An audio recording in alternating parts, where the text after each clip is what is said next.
Years ago, I had a lady come to work for me right out of law school, but she was an older lady. She had been to a theological seminary and got her Doctor of Divinity degree first before coming to work for me.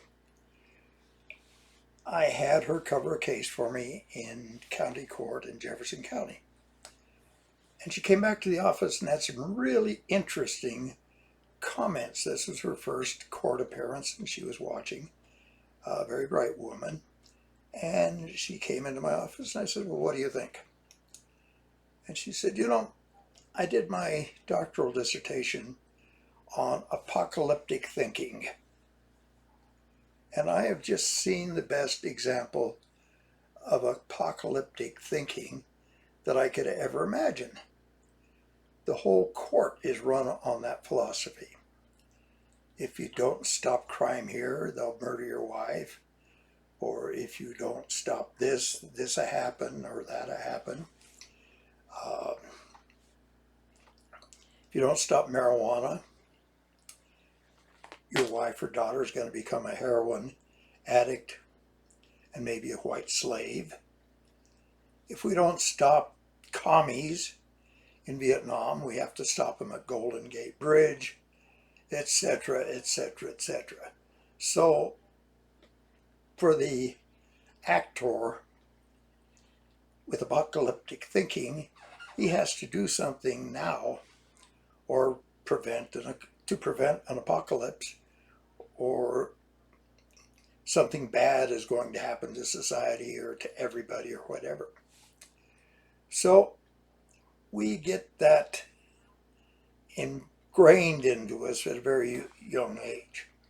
I remember growing up, we were afraid of the Russians, and the Russians were always coming.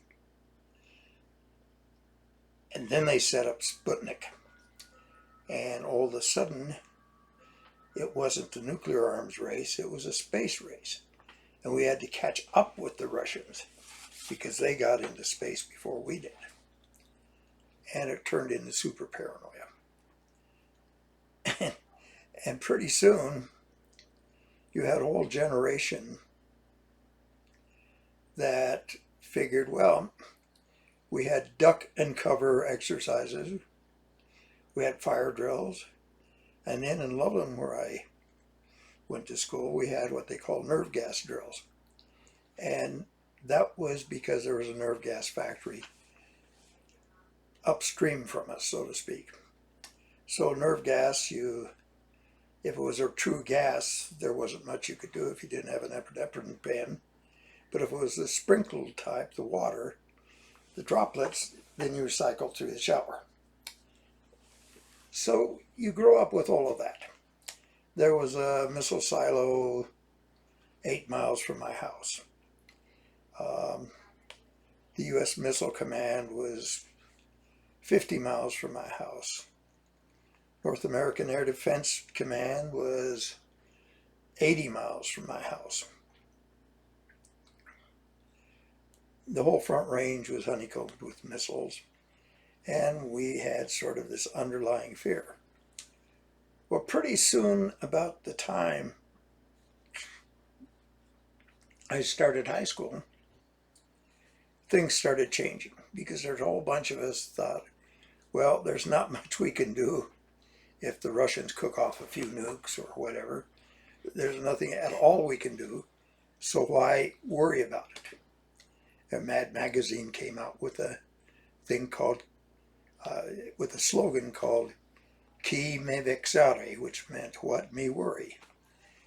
And from that, you had a whole group of young people all of a sudden sprouting goatees, reading poetry, playing chess in coffee shops, and they were dubbed as beatniks. And some of the people that I met during that era were turned into fairly famous beatniks. I stayed in a boarding house in Denver and met Jack Kerouac and another person that ended up in Boulder teaching here, Allen Ginsberg, who was a poet. I hung out in music shops. I played in a couple of bands on Colfax Avenue and hung out after hours at various places. And it was kind of an interesting, nice bohemian lifestyle that I enjoyed until I had to figure out how to support myself. Then I had to do something else. But at any event, that was kind of the forerunners of the so-called hippie movement. But it was brought about by the apocalyptic thinking. This was going on when I was studying criminology.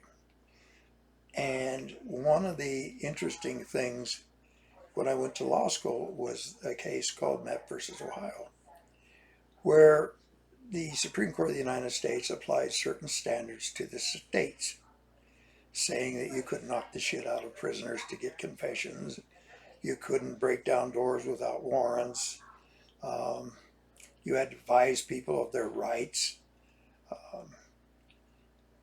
and that certain due process standards applied to the state courts as well as the federal courts. So there was a double standard. In federal court, you couldn't knock the shit out of somebody.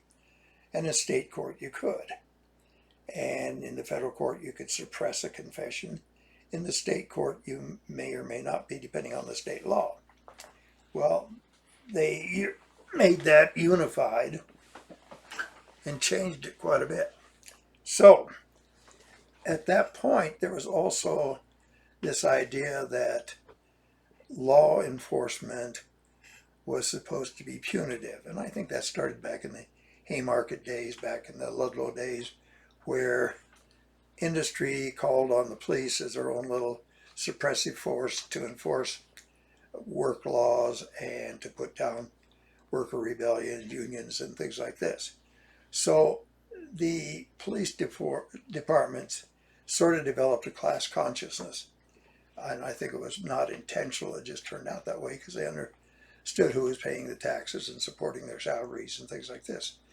Plus, their perception of what they were to do is to protect property and protect this, protect that, and protect the other. So they had, coupled with an apocalyptic thinking, if we don't protect this building, the commies will take it over, or some other dire thing happen. Well, that translated into a few generations later at police, where their sole job was to protect things. And if it didn't protect things, society would go all to hell, which didn't happen to be the case, but that's what they believed. Well, then they translated that to this idea that they weren't regarded well, they weren't appreciated, they had a dangerous job and nobody knew how dangerous it was, and nobody just really thought that to be the case, but the propaganda machine said it so often, just like Goebbels, everybody started believing it, and it became true. So, and they thought their job was to catch criminals and not benefit society. So they would go out and make an arrest, and they would take the arrestee back to the judge, back to jail or to court. The judge would set a bond, and the person would appear in court for his trials or whatever proceedings occurred. Now, the arrest was not the end-all of everything. The job wasn't to arrest. And the cops started thinking, I bust my ass arresting these people, and what happens? They're turned loose a couple hours later. So they look at the bond situation, which has existed since Magna Carta, as an affront. And whenever someone bonds out and a judge sets a bond, then they're slapping them in the face. They're not recognizing all their hard work. They're not recognizing their jobs. And they're leaving these lethal people loose, letting them loose on the public to raise havoc and things such as this, which probably isn't the case. You've had bond ever since before the Norman invasion of England, which was the 1000. But for some reason, it got inbred, indoctrinated into the police that their job wasn't to benefit society and wasn't to help this, that, or the other, but it was to punish criminals, to catch criminals. And if they didn't catch criminals, then the world would come to an end. It was an apocalyptic thinking that led to an apocalyptic result, and a terrible dichotomy of thought and a redefinition of what the function of police was. So it went from peacekeeping to strict enforcement. Then you had nutcases come out of that. They had the idea of, broken window theory. Anybody that's got a broken window, you should arrest for anything because broken windows are a sign of deterioration. You had the other, excuse me, group of people thinking that you had a gateway drug, for instance, that if you smoked marijuana, or if you allowed marijuana to be smoked, your daughter or mother would turn into a whore and be exploited and become a heroin addict and a white slave or whatever. And that was the common thinking, that you had to do something to prevent something else from happening. And if you didn't prevent something from happening, then the world would come to an end. So right about that time, we started having apocalyptic thinking. At the same time, there was a big power grab by the government to expand the power of the police function of federal government, coupled with a lot of money being spent. And the boogeyman of the drug problem came up that had to be solved, and it had to be solved in such a way that even though it was a medical problem, it had to be a law enforcement problem. And money started being spent hand over fist to solve a so-called drug problem, which was really a medical problem, but defined as a law enforcement problem, so that money could be appropriated in various various draconian laws were made then.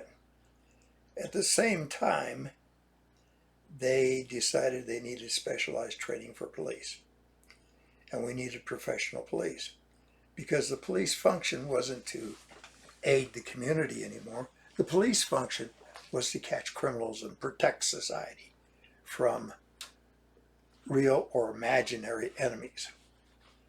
Just like it proved later that the Russians were sort of imaginary enemies. We broke them on the space race, but up until we found that out, we were scared as hell of Russians. And then it broke up. Later, we're afraid of drug dealers. And even after it got disclosed a few decades ago that the CIA was behind most of the drug trafficking in the world, people are still afraid of that and want to stop drugs, but they don't want to stop it at a certain level. At a higher level, they want to let the government go ahead and play with it and then punish people outside of the government that made any profit as a matter of their control. But in any event, we have specialization, we have apocalyptic thinking, and we have a lot of efficiency experts. Why should we spend trial money when we can just catch them and hang them from the highest tree? Or like they used to say in the old westerns, let's give them a fair trial and hang them. And that sort of became the philosophy then. And the job of the police then wasn't to help the community or help society, but it was to punish, get revenge, and protect from criminals. And like I said, it was either real or imaginary. And next I'm going to give you a case example of this.